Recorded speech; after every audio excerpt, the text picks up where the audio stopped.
Hello! Great to see you. My name's Mike. Hi, I'm Fred. Hello, I'm Costas. Welcome, I'm Raul. Hey, as you can see, we are all in a fabulous place. We have all gone to Brazil. These are the images behind us. They are all Brazilian images. The reason why we've got images from Brazil behind us is because today we're going to teach you how to play some music from Brazil. The music in Brazil is called samba. We love samba music, and we're going to teach you all these different rhythms for lots of different instruments, but we're going to start with the biggest drum, because you know, when we do workshops in schools, we always find everyone always wants to play the big drum first. So we thought, hey, here we are on the internet, let's teach you the big drum part first. So Fred, can you show us how does the biggest samba drum go? Yep, here we go. So this is called the surdo, and on the surdo we are going to play this. We're going to play so, do, so, do, so, do. So we say that word so, do as we play it, and you can see with my hand that I'm not playing the stick with, I've got it on the drum for the first beat, dampening it, so, and then off the drum on the do. So, so, do, like that. Should we give it a try? Ready? Here we go. So, do, so, do, so, do, so, do, so, do. Lovely. So, do, so, do, so, and stop. Very good. Over to you, Mike. Thank you so much, Fred. That's great. So, you might be thinking though, you don't have a surdo to play wherever you are. Well, if you don't have a surdo, but you have some other drums, if you've got any drum which basically has a very deep sound, maybe a bass drum or a tom-tom or a floor tom, you could use one of those.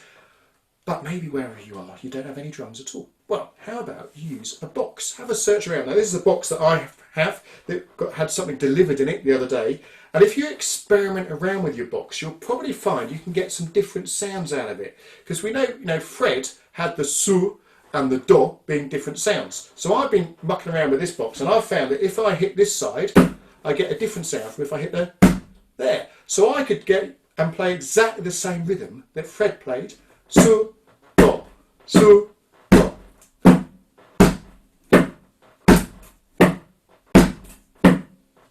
Sounds great. So you could use that. If you don't have a real instrument, you could use that. Now, the surdo is often described as the heartbeat of Brazilian samba music. Now, we all have a pulse. If you go to the doctor might ask to hear your pulse, and they might do that by putting some fingers maybe on the inside of your wrist or maybe inside of your neck there. You can maybe try this now. See if you can find your pulse.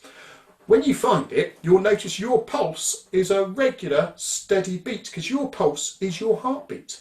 And sometimes it might be quite quick, sometimes it might be slow. It might be quick if you've just been exercising, and it might be slow, maybe if you're really tired or if you've just been asleep. Well, it's the same with music. Every single piece of music has a pulse, and it might be a fast pulse, might be a slow pulse.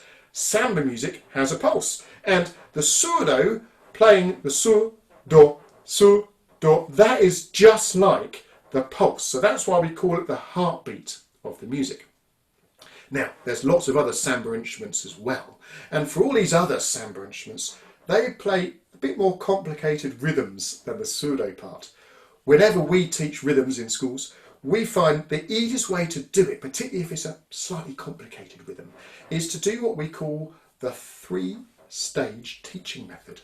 And this starts by, we always say the rhythm first. And then we say the rhythm and we play it as some kind of body percussion. Maybe we clap it or we tap it on our bodies somehow. Then the third stage, eventually we get round to playing that rhythm on the instrument. And we find by doing that, it's much more successful when we have lots of people all playing together and the rhythms are much tighter and it always sounds much better. One of the samba instruments that often plays some of the most complicated rhythms is the tamborim part. So Raul, you have a tamborim. The tamborim is much smaller, isn't it, than the part that we just heard Fred do. So there we go. Raul, tell us a bit about the tamborim. Right, it's the tamborim not the tambourine. It's a different instrument altogether. It's got jingles, but it's the tambourine. Doesn't sound. Now, the beauty is the way to hold it, which is important if you have one. You can put your fingers on the side, but the thumb goes right on top. Sometimes on a sticker or a logo, and then you use the stick. Now, I'm going to play just to show you what you can do with the tambourine.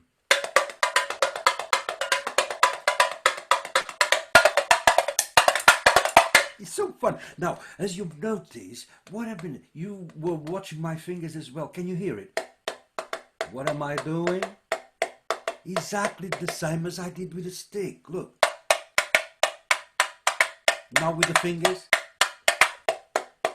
So let's put it together. Now the stick and the fingers. And you can do something else.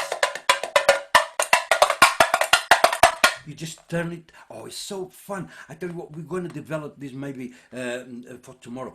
But today we are going to learn, as you heard Mike saying, we're going to learn what rhythm. So let's say with your voice, this is easy. Let's play the samba. This is easy. Let's play the samba. A little slower. This is easy. Let's play the samba. This is easy. Now you're ready to clap? This is easy, let's play the samba. This is easy, let's play the samba. This is easy, let's play. Now are you ready to play it? This is easy, let's play the samba. But you know, in Brazil, we always have a move. So why don't we do the up and down?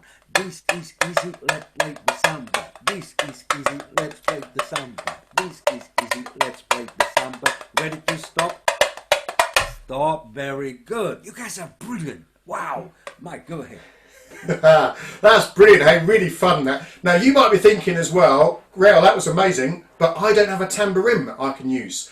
And again, trying to get that sound of a tambourine on a drum that isn't a tambourine is quite hard because the drum sounds so high. But Costas, what could we use if we don't have a real tambourine? We can use our creativity and maybe grab a plastic plate, or we can have one of those leads, and you're gonna need to have a stick, or even if you don't have a stick, you can try to play it with your finger, or if you have the Chinese chops. And we are gonna play exactly the same pattern as Raul.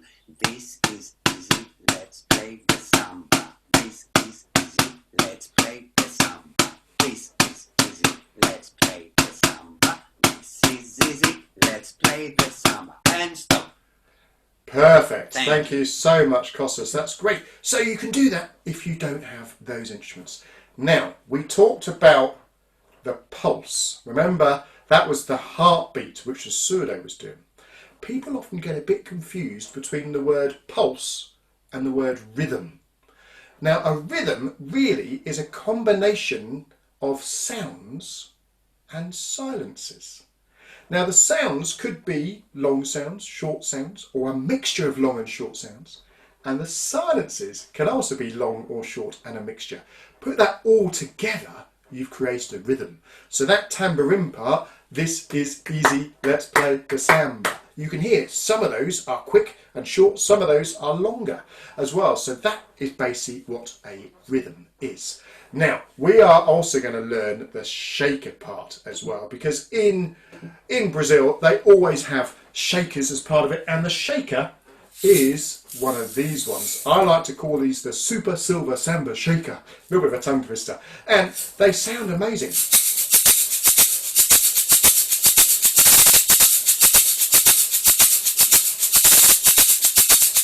And it's so lovely to play this along Copacabana Beach here in Rio. So that it's called a ganza in Brazil.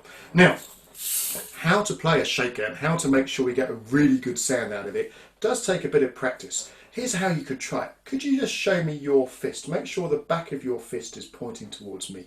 And then could we just kind of imagine that actually our other hand we're going to put on front of it, and our other hand is going to pretend to be a wall. And we're going to make sure we shake the back of our hand to hit that wall. Now the wall can't move, but the back of the hand hits it. And we're going to say that word ganza, the name of the shaker. So we're going to go ganza, ganza, ganza, ganza. Now you can see the wall's not moving. Now if I take away the wall, ganza, ganza, ganza, I'm still imagining I'm hitting it. So it's quite a rigid sound. I'm not kind of going all really loose with it. That's because when I hold the ganza, if I'm really loose with it, it doesn't sound so good. If I shake it like that, it sounds much better. So I'm imagining I'm going ganza, ganza, ganza, ganza, ganza, ganza, ganza. Now, sometimes with these shakers, we hold them at the ends instead, because it can get quite tiring with one hand. So sometimes we hold it with two hands, ganza, ganza, ganza, ganza, like that. Now, you might be saying, I don't have a ganza shaker at home. Well, maybe you've got some of these wonderful shaky eggs. You can use those instead. Ganza, ganza. So they work in exactly the same way. Maybe you don't have that though. Well, what about if you've got some kind of empty bottle? Here's a bottle that we had some squash in it, and I've just put in here, this is some couscous, I think it is, some dried couscous, uncooked couscous, and if I put it in here, it sounds just like a ganza. It's amazing. And of course, depending on what bottle you use or what tin you use, it will sound different. Depending on what you put inside it, will sound different. These are, like I said, this couscous, they're very small. You could maybe try putting some dried beans or something else in it, some rice in it, and they'll all sound different. You can have a bit of fun doing it. Now, what's quite nice about this, because you can see this inside, we can really see what these little bits of couscous, these shaker little beads, are doing. You have to make sure that you hold it flat. Don't do that, because then they sink all to the end, and if I try and do it, they can't move as well. But by having it here, they move better. See, that doesn't sound quite as good. And it's exactly the same when you've got a shaker like this. You have to really think, what are the beads doing on the inside? Of course, I can't see them here. But that's why I have to make sure that I've got all the beads here, and I can feel it, that they're kind of, yeah, I'm trying to make sure they're in the middle, and then it will sound better than if they're like that. So you see, it doesn't work as well. So that's the ganza part as well. So I'll tell you what, shall we see what it sounds like if we put everything all together? Shall we give it a go? Yeah. So we've got the pseudo part, that's the su, do, su, do. We've got the tambourine part, it was this is easy, let's play the samba. And we've also got our ganza part as well. So shall we give it a go? Shall we see what it sounds like all together? Are you ready? I'll say 1, 2, 3, 4, and then we'll start. Ready? 1, 2, 3, here we go, and...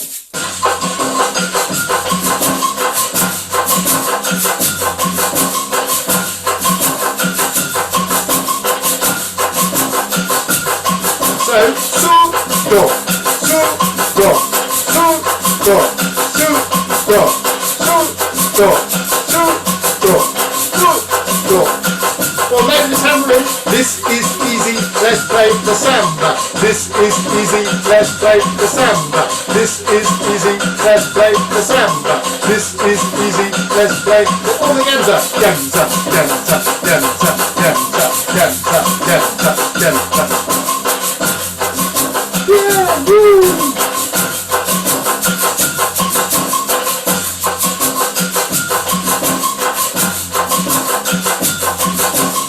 Are we going to get ready to stop? 4, 3, 2, 1, and stop! Wow, well done everyone. Hey, we really hope you've enjoyed this first video on samba, but it's not finished, because if you look at the website, you'll see there's a quiz there where you can check that you've remembered everything that we've told you today. There's been lots of facts that we've told you over these last few minutes. Go and have a go at the quiz, see if you can get it all right, and then we will see you again for the next video. Thanks so much, guys. See you. Bye.